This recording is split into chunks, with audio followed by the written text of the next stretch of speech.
Assalamualaikum warahmatullahi wabarakatuh.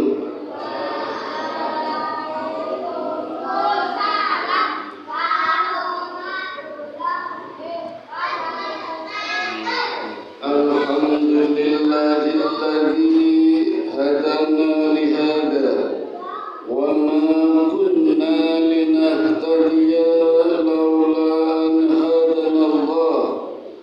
Asyhadu an la ilaha illallah wahdahu la syarika lahu wa asyhadu anna Muhammadan abduhu wa rasuluhu la nabiyya ba'dah.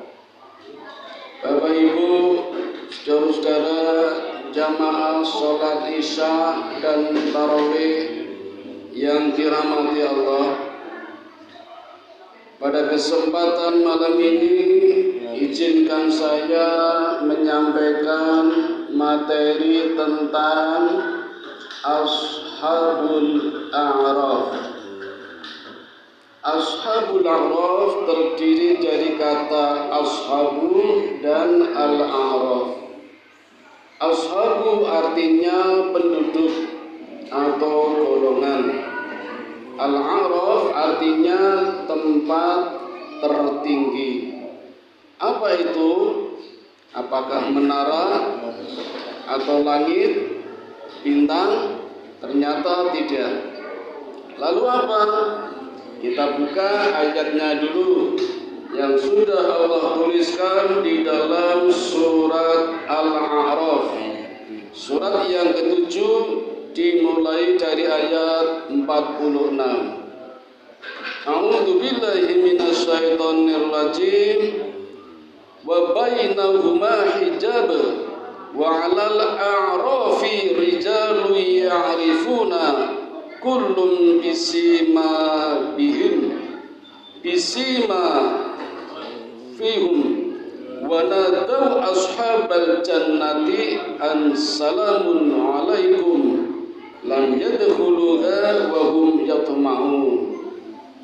Dan di antara keduanya, maksudnya antara penghuni surga dan penghuni neraka, ada tabir. Dan di atas A'raf, nah ini Bapak Ibu, A'raf adalah tempat yang tertinggi. Ada orang-orang yang saling mengenal masing-masing dengan tanda-tandanya. Mereka menyuruh kepada penghuni surga dengan mengatakan salamun alaikum, salam sejahtera bagimu. Mereka belum dapat masuk, tetapi mereka ingin segera masuk. Bapak Ibu, kalau kita lihat di Fatayat Makkah, ini justru ada di Museum British di Inggris. Fatayat Mekah itu menggambarkan pemandangan ketika di padang mahsyar. Jadi besok Bapak Ibu ketika kita di akhirat setelah terjadi kiamat, itu digambarkan ini misalnya padang mahsyar. Di sini neraka, di sini surga. Antara neraka dan surga ada tabir. Ada tembok besar, ada tembok tinggi. Di riwayat lain bentuknya pagar, dan masing-masing penghuni neraka dan surga bisa saling melihat. Maka nanti yang terjadi, yang penghuni neraka iri betapa melihat indahnya surga, yang penduduk surga melihat bagaimana penduduk neraka disiksa. Padahal mungkin di neraka melihat ada istrinya, ada anaknya, atau sebaliknya, istrinya, anaknya melihat bapaknya di neraka misalnya, itu bisa saling melihat. Dan mulai dari sebelah sini Bapak Ibu digambarkan ada jembatan Shiratal Mustaqim yang membentang dari sisi kanan apa kiri ini ya, melintas di atas neraka tapi tidak sampai ke surga, jadi tidak tembus. Itu gambaran di Fatayat Mekah. Jadi Bapak Ibu, ada penduduk yang bisa langsung masuk surga, ada penduduk yang harus melewati jembatan Shiratal Mustaqim. Secara logika Bapak Ibu, hampir dipastikan orang tidak bisa lolos dari jembatan Shiratal Mustaqim, pasti jatuh. Ini hampir dipastikan. Kenapa? Karena tajamnya seperti pedang, tipisnya seperti rambut dibelah 7. Rambut Bapak Ibu tipis banget kan itu? Masih dibelah 7, mana mungkin orang bisa melewati jembatan Shiratal Mustaqim? Tapi jangan khawatir Bapak Ibu, kita punya kendaraan 2 yang dapat digunakan untuk melintas jembatan Shiratal Mustaqim. Yang pertama adalah hewan sembelian kurban. Nah, maka Bapak Ibu usahakan seumur-umur walaupun sekali menjadi sahibul kurban, agar bisa jadi kendaraan kita ketika melewati jembatan Shiratal Mustaqim. Dan kalau bisa, kalau kambingnya yang gemuk jangan cempeng, nanti nggak kuat mengangkat kita di jembatan Shiratal Mustaqim. 1. Kalau tidak bisa, yang kedua adalah masjid. Nah, inilah Bapak Ibu, beruntungnya kita sholat jamaah di masjid. Masjid bisa menjadi kendaraan kita untuk melewati jembatan Shiratal Mustaqim. Nanti banyak Bapak berlomba-lomba pakai masjid ya, naik. Nanti ada Masjid Darul Quran, supirnya Pak Rajiman. Wah, keren itu. Besok saya kenaknya aja nggak Bapak Ibu, melewati jembatan Shiratal Mustaqim. Nah Bapak Ibu, di atasnya ini ada tempat atau makom berdirinya Rasulullah Muhammad Sallallahu Alaihi Wasallam. Nabi yang lain tidak ada Bapak Ibu. Satu-satunya Nabi yang selalu mendoakan umatnya, mendoakan kita, ya Allah selamatkan umatku, jangan sampai jatuh ke neraka. Itu Nabi kita Bapak Ibu. Luar biasa kasih sayangnya, tiada banding, tiada tanding. Dunia akhirat sayang kepada umatnya. Maka wajar kalau kita punya kewajiban membaca sholawat minimal Allahumma sholli ala Muhammad. Minimal itu. Pakai Sayyidina boleh apa tidak? Boleh. Lebih panjang lebih baik, minimal 1 kali. Barang siapa membaca sholawat 1 kali, Allah akan membalas 10 kalinya. Dan sholawat Bapak Ibu satu-satunya ibadah yang Allah juga melakukan ibadah ini. Hebat ini Bapak Ibu, Allah juga melakukan ibadah ini. Innallaha wa malaikatahu yusholluna 'alan nabi. Allah beserta para malaikat memberikan selamat kepada Nabi. Kalau Allah saja, malaikat saja membaca sholawat, kenapa kita umatnya tidak? Naudzubillah min dzalik. Maka kata Nabi, sepelit-pelit umatku kalau ada umatku yang tidak pernah membaca sholawat. Apalagi besok Bapak Ibu di akhirat, Nabi dengan syafaatnya memberikan pertolongan kepada umatnya yang dulu ketika di dunia rajin membaca sholawat. Nah maka Bapak Ibu, insya Allah kita bisa selamat melewati jembatan Shiratal Mustaqim, masuk surga berkat doanya Nabi kita, berkat syafaatnya, dan juga berkat kendaraan kita yang ketika kita di dunia kita rajin menjadi shahibul kurban, kita juga rajin berjamaah di masjid. Nah Bapak Ibu, di sini ada penduduk atau golongan yang disebut Ashabul A'raf. Tempatnya tertinggi, masuk surga, tapi masuknya tertunda, masuknya terakhir. Setelah semua orang masuk surga, Ashabul A'raf baru masuk surga. Timak masuk surga tertunda. Melihat pemandangan surga, penduduk ini memberikan salam. Salamun alaikum, selamat sejahtera wahai penghuni surga. Kami juga ingin masuk surga, tapi nanti kami tertunda. Kenapa tertunda? Ternyata Bapak Ibu, amalan baiknya imbang dengan amalan buruknya. Yang baik Bapak Ibu kalau amalan baiknya lebih banyak daripada amalan buruknya. Itu yang baik. Yang baik lagi semua amalannya baik, gak ada buruknya, itu yang paling baik. Nah, Ashabul A'raf amalan baiknya imbang dengan amalan buruknya. Contohnya apa?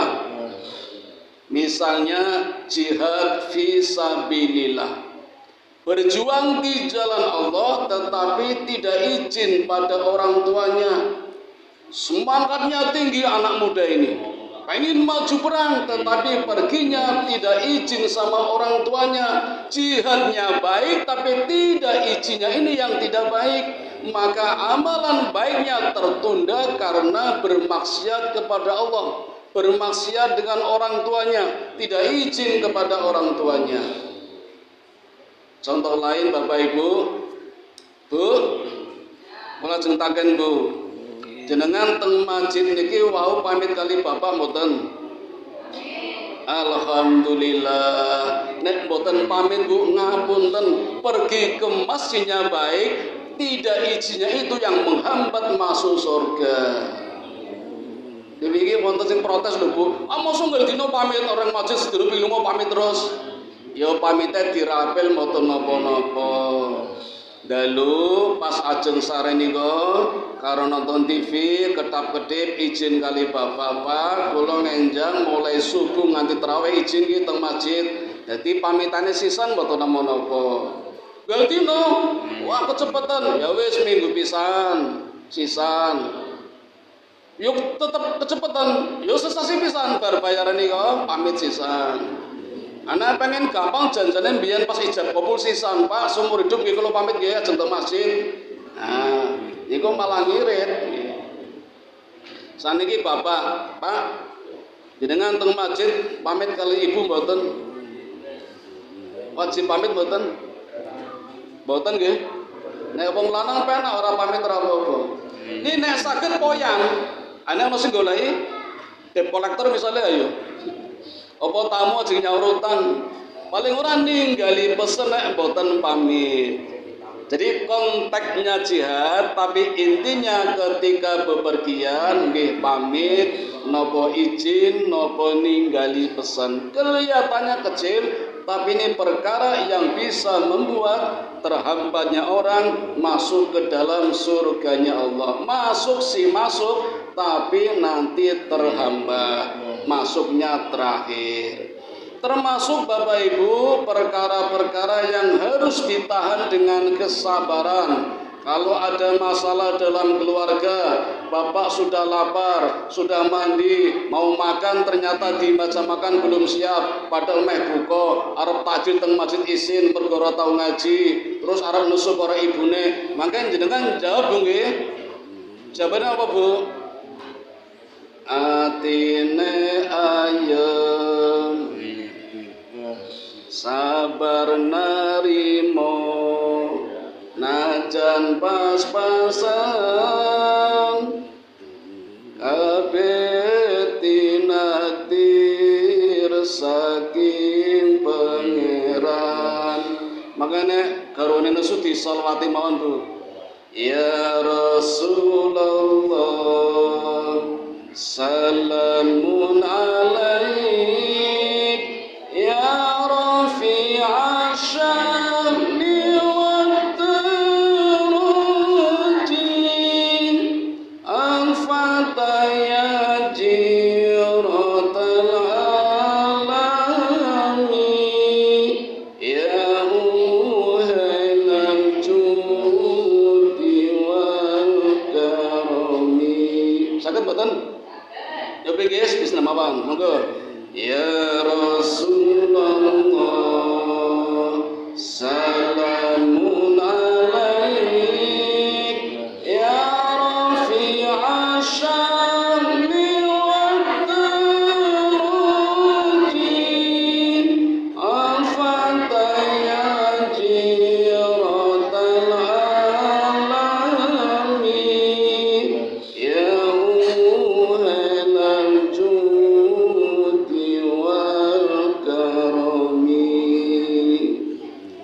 Bapak Ibu yang yang dapat kami sampaikan, mari kita perbanyak sholawat ketika sendirian untuk Nabi kita Muhammad sallallahu alaihi wasallam agar kita mendapatkan syafaat dan keselamatan ketika melewati jembatan Shiratal Mustaqim dan kita bisa masuk surga harapannya lancar jaya, tidak terhambat oleh amalan-amalan buruk kita yang kelihatannya sepele, mungkin tidak menghormati bapak, tidak menghormati ibu, atau meremehkan anak-anak kita. Naudzubillah min dzalik.